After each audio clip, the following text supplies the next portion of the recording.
Hello guys, അപ്പോൾ ഇന്നൊരു വാട്ടയിറ്റിനിടെയാണ്. അപ്പോൾ ഇന്ന് എന്തൊക്കെ ഞാൻ കഴിച്ചു നോക്കുന്നത്. ബ്രേക്ക്ഫാസ്റ്റിന് ഞാൻ ദോശ അതുപോലെ തന്നെ മുട്ട റോസ്റ്റും ആയിരുന്നു ഉണ്ടാക്കിയത്. പിന്നെ പാൽ ചായയായിരുന്നു. എന്താണെന്ന് അറിയില്ല, എനിക്ക് ഈ കറി ഭയങ്കര ഇഷ്ടമാണ്, അതുകൊണ്ടാണ് ഞാനിത് ഉണ്ടാക്കിയത്. ഇന്ന് ഉച്ചത്തേക്ക് ഭക്ഷണത്തിന് ചീരക്കറിയും അതുപോലെ തന്നെ പപ്പടും അയില വറുത്തതും ആയിരുന്നു. ഇന്ന് എൻ്റെ റൂമിൽ ഫുഡ് കഴിക്കാൻ അർഷിച്ചൊക്കെ ഉണ്ടായിരുന്നു. അപ്പോൾ വീഡിയോ എടുത്തിട്ട് ഓരോ കൂടെ ഇരുന്ന് കഴിക്കാമെന്ന് വിചാരിച്ചു. പിന്നെ ഈവനിങ് അർഷിച്ച് കാരക്ക കൊണ്ടു തന്നു, അങ്ങനെ അത് കഴിച്ചു. രാത്രി ഭക്ഷണത്തിലേക്ക് ചോറ്, സാമ്പാർ അതുപോലെ തന്നെ പപ്പടം പിന്നെ ചിക്കൻ ചില്ലി ഉണ്ടാക്കി. ഞാനും ഏട്ടനും ഒരുമിച്ചാണ് കഴിച്ചത്. കൂടെ ഒരാളുണ്ടാകുമ്പോൾ കഴിക്കാൻ തന്നെ ഒരു ടേസ്റ്റ് ആണല്ലോ. അങ്ങനെ ഭക്ഷണം കഴിച്ച് കഴിഞ്ഞ് ഞങ്ങൾ നേരെ പാർക്കിൽ പോയി. പിന്നെ പാർക്കിലൊക്കെ കുറച്ച് നടന്നു വന്നപ്പോൾ ഞാൻ ഈ കാഴ്ച കാണുന്നത്. ഞാൻ പാർക്കിൽ നിന്ന് ഏട്ടനോട് പറഞ്ഞിട്ടുണ്ടായിരുന്നു എനിക്ക് ബർഗർ കഴിക്കാൻ ആഗ്രഹമുണ്ടെന്ന്. അപ്പോൾ റൂമിലെത്തിയപ്പോൾ ഏട്ടൻ ബർഗർ ഓർഡർ ചെയ്തിട്ടുണ്ടായിരുന്നു. എന്താണെന്നറിയില്ല, അപ്പോൾ കുറച്ച് ഡേയ്സായി കഴിച്ചിട്ട്, അതുകൊണ്ടാണ് തോന്നുന്നു ഒരു പ്രത്യേക ടേസ്റ്റ് ഉണ്ടായിരുന്നു. അപ്പോൾ ഞാനിങ്ങനെ കഴിച്ചപ്പോൾ ഏട്ടനോട് പറഞ്ഞു എനിക്ക് ബർഗർ വേണ്ട ചോദിച്ചു. പിന്നൊന്നും നോക്കില്ല, അതവിടെ വെച്ചിട്ട് നേരെ ബർഗർ എടുത്തു.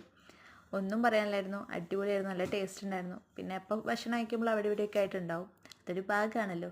അപ്പോൾ ഇത്രേ ഉള്ളൂ ഗായ്സ്, സൂപ്പറായിരുന്നു എന്തായാലും. ബൈ.